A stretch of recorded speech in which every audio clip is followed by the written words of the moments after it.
What a dooski, guys, it's Farewell34 here with my movie review of Free Fire. Pretty much the story for this one is Justine, played by Brie Larson, brokers a meeting in a deserted warehouse between two Irishmen and a gang led by Vernon, played by Chartel Copley, and Ord, played by Armie Hammer, who intend to sell them a stash of guns. One thing leads to another and shots are fired, turning things into a literal free fire. That's pretty much it for Free Fire. I went into this film fairly blind. I didn't really know all too much about the story. I hadn't seen any trailers. All I knew was there's this movie that has guns, set in the 70s, and is starring Captain Marvel.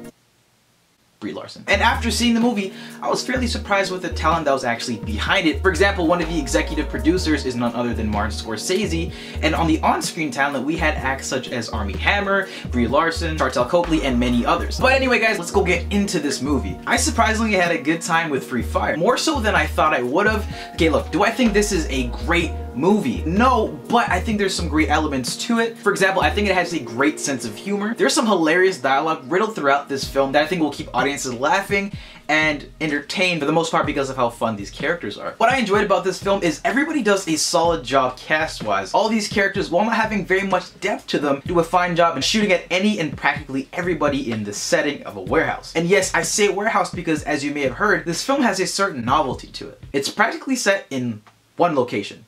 To me as a viewer, I hear this or I see this and it really intrigues me because I'm wondering in my head, how are they gonna pull this off? Continuity. You know, I'm just thinking how exactly they're gonna pull off that certain dynamic because, you know, if you're just in one space, directing and editing wise, how are you gonna put your flair to it but at the same time make everything make sense within this really tight area if you're shooting at everything, right? And I would say about until the third quarter of the movie, they do a fairly good job. Something that I also liked in this movie was we had characters using objects in very limited confined spaces and we see them making makeshift items to protect and use against whoever they think they should shoot, which was pretty awesome. I could see some people making some comparisons to like Reservoir Dogs and maybe like a little dash of Home Alone. And as you guys can imagine from all the posters and maybe you've seen the trailers, it gets fairly hectic, imagine, in this small space. Like, as I was watching this movie with my buddy Sam, we've been playing a ton of Battlegrounds. Pretty much this movie is Battlegrounds.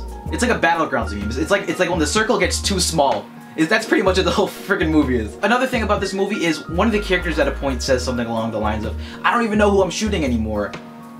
And that's almost exactly how I think the characters feel and how the audience feels at one point. While it's fun to see all these gangsters shooting one another, increasing the stakes, the injuries, falling for life, shooting at each other, joining and betraying one another, I think at a point the film transitions from having this comedic flair to it to being a little more gritty and serious, but I think loses some of its steam that it had so much in the middle portion of the film. But that's not without saying that Free Fire is fun. I think it's a very fun ride. I actually like this movie, but a problem that I did have, and I think some people may have as well while watching this, is with the editing and somewhat of the directing. As I mentioned, being in this small space, you know, showing where and who is doing the actions really key to this and having a sort of continuity to it. And after a point in Free Fire, you really don't know who's shooting at each other and where they are in the area, in this warehouse. Brutalness just, like, you know, escalates as the film goes on. That's one of the issues I think with this film. Also, I'd say for the first 20 minutes or so, it is fairly slow, but once things get going, Free Fire is fairly engaging. I was very into it and invested in these characters, and it's a fun ride. Another note is, I think as the shooting escalates and continues, some people may get disinterested slightly, getting lost in the chaos and seeing as the story doesn't really all develop too much, and that's another gripe that I have with this. Free Fire is really